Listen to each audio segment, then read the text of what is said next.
Do you think you've heard about the recent spat between Trump and Xi Jinping? You're wrong, because today I'm going to show you the shocking consequences of a trade war. Watch to the end. In the end, you will learn shocking news. Because this quarrel between Donald Trump and Xi Jinping shocked millions of people, it will change your ideas about the current president. All characters are fictional. Any coincidences are accidental. And the author is not responsible for any consequences. Chapter 1. The Executive Order. The Oval Office was bathed in the golden light of late afternoon as President Donald Trump sat behind the resolute desk, a stack of papers before him. His advisors, Commerce Secretary Wilbur Ross, Trade Representative Robert Lighthizer, and Chief of Staff John Kelly stood nearby, their expressions a mix of anticipation and unease. Mr. President, Ross began, adjusting his glasses. The numbers are clear. Our steel industry has been decimated by cheap imports, mostly from China. This tariff will level the playing field. Trump picked up the pen, rolling it between his fingers.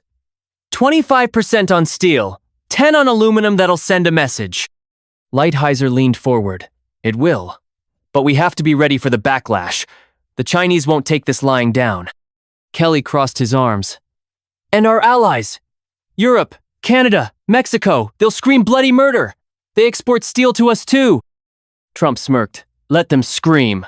America first, right? He scrawled his signature across the document with a flourish. There. Done. As the aides exchanged glances, the weight of the moment settled over the room.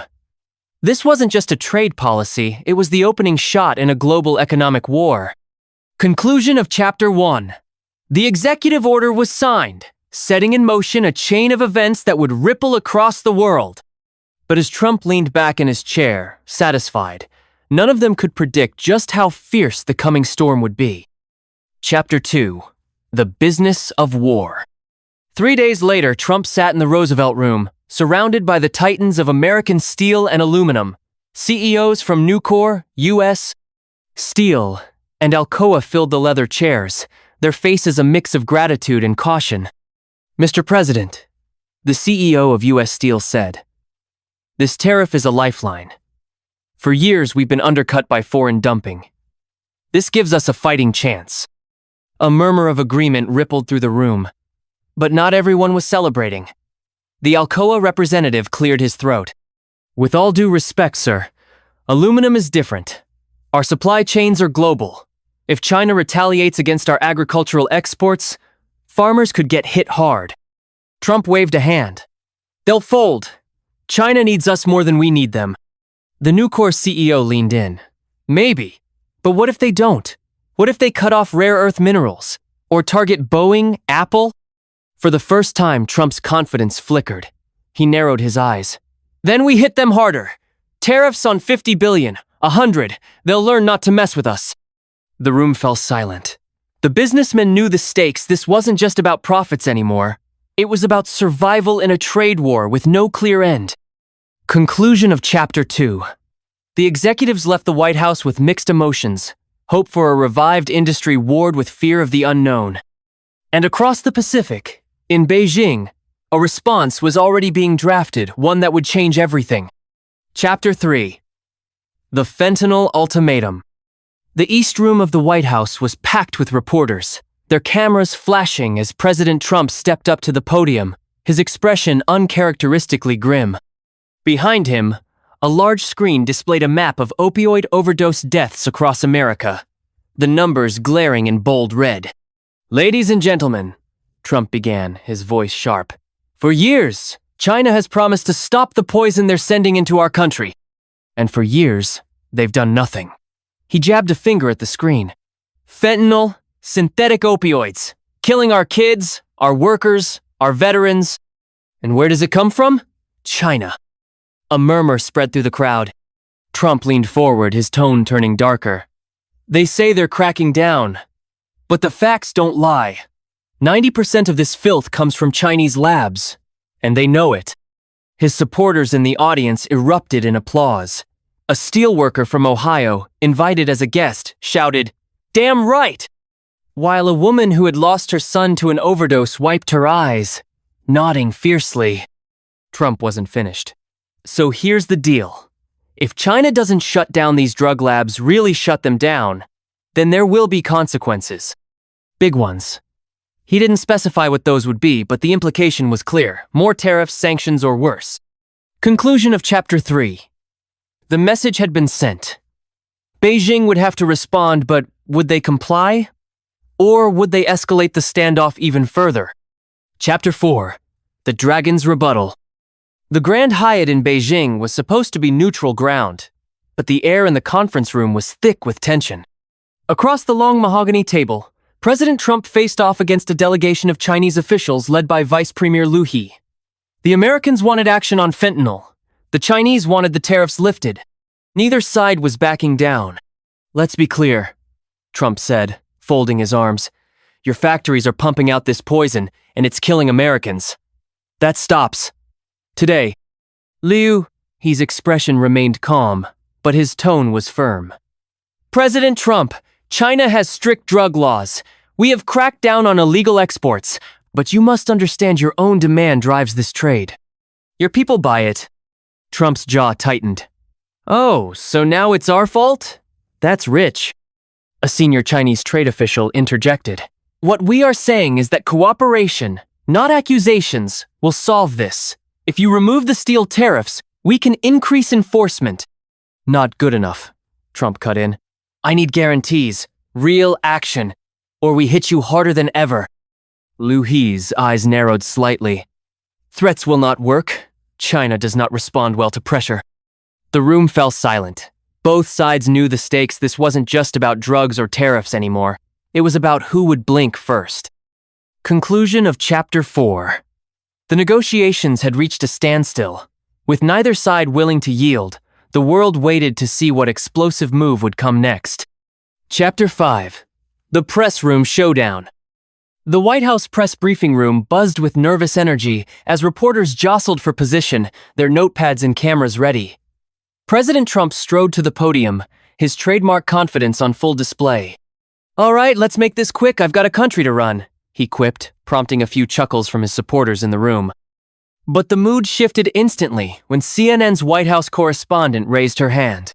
"Mr. President, economists are warning that your tariffs could raise consumer prices by billions. How do you respond to critics who say this is hurting American families?" Trump's expression hardened. "Fake news. The only people hurting are the foreign cheaters who've been ripping us off for decades. We're finally putting America first." A reporter from the Wall Street Journal jumped in. "But sir, the stock market has dropped 3 straight days since the tariffs were announced. Companies like Ford and Harley-Davidson say they'll have to raise prices or move jobs overseas.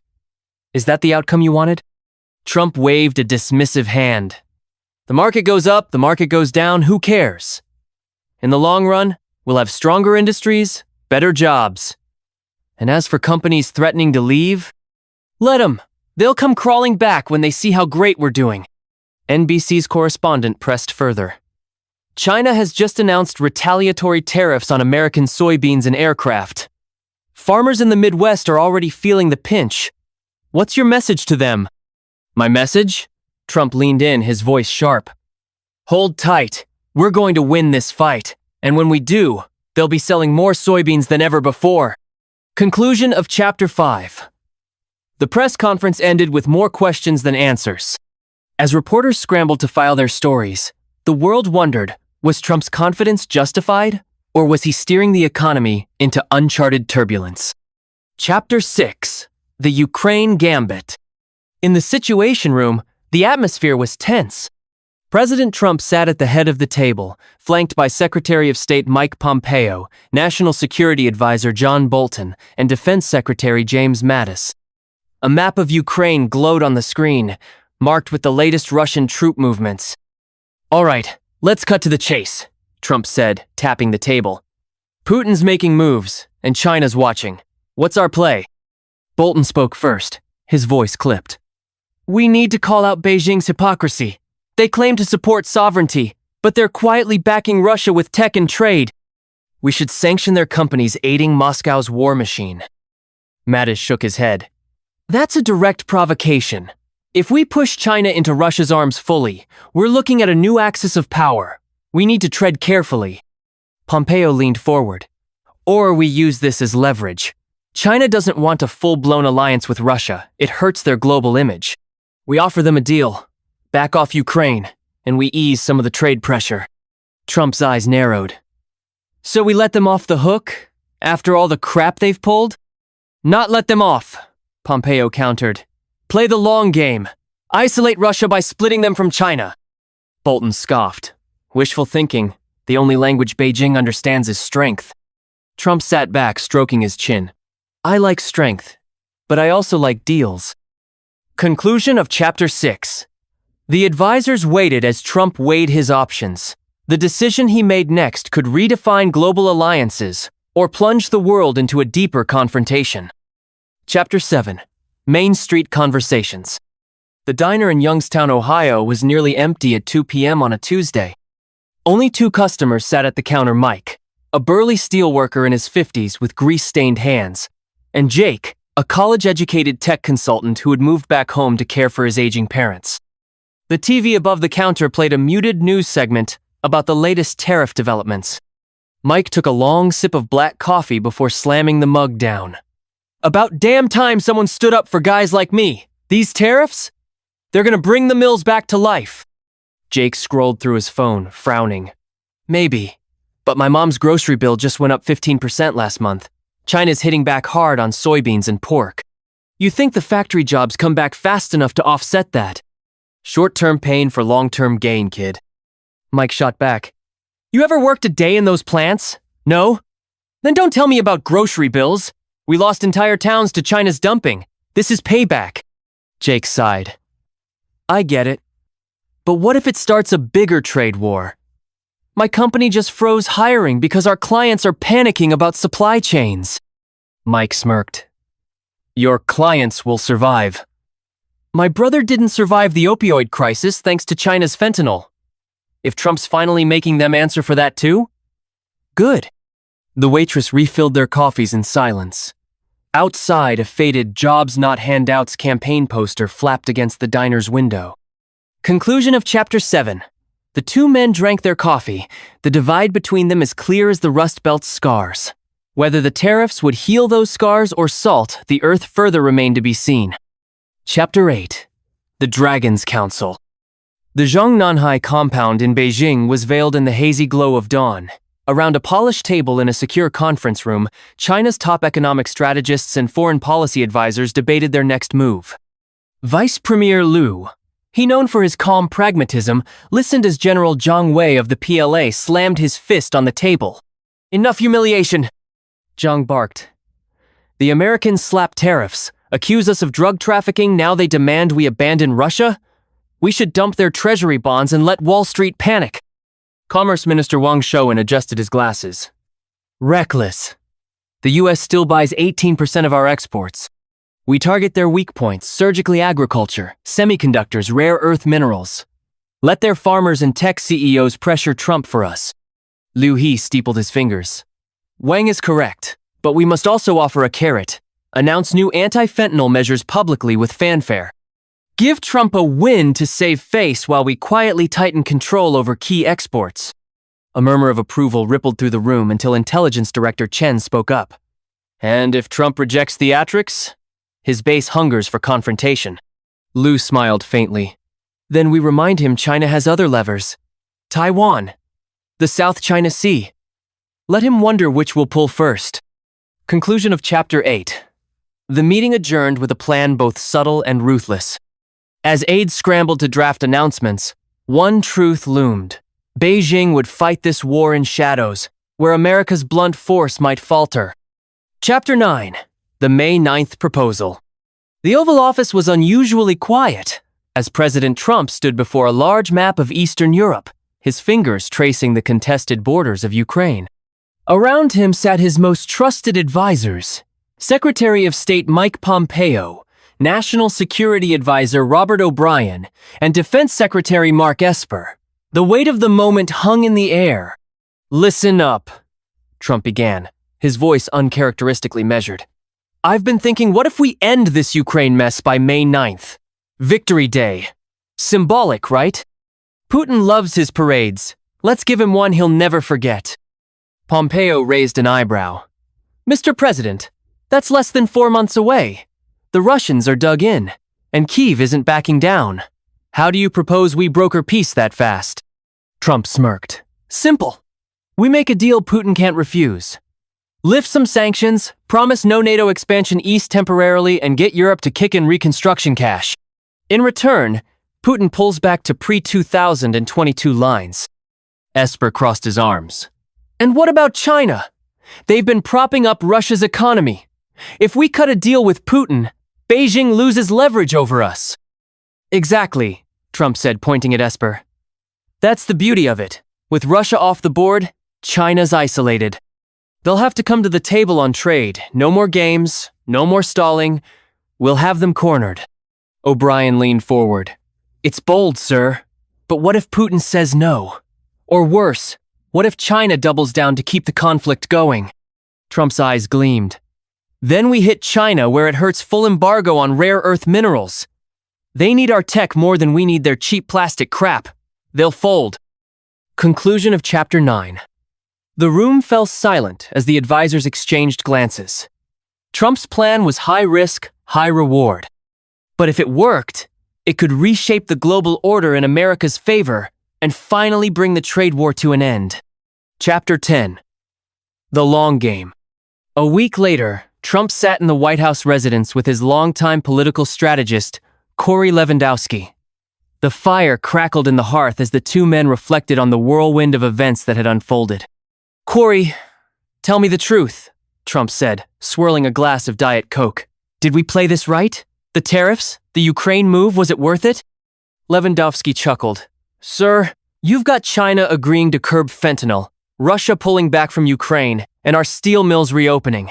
The media won't admit it, but this is a win. Trump nodded, staring into the fire. You know, I used to think you had to crush the other guy completely. But this time, we gave them just enough room to save face. And look what happened. Compromise without looking weak, Lewandowski said. That's the art of the deal, right? Trump grinned. Damn right. And now, we've got a path forward. China needs our markets. We need their manufacturing. We can compete without destroying each other. He set down his glass and stood, walking to the window overlooking the south lawn. The future's simple, Corey. Tough but fair. No more letting them walk all over us, but no more pointless fights either. We're gonna make trade great again for both sides. Conclusion of Chapter 10. As the first light of dawn crept over Washington, Trump allowed himself a rare moment of satisfaction. The road ahead wouldn't be easy, but for the first time in years, peace and prosperity seemed within reach. Final note. The story ends on a hopeful note, with both the US and China finding common ground after months of tension. The trade war winds down, Ukraine begins rebuilding, and a new era of cautious cooperation begins. What do you think about this story? Write in the comments, subscribe, and wait for the next video. It will show a shocking conversation between Trump and the President of Mexico. If you don't subscribe, you will make a huge mistake.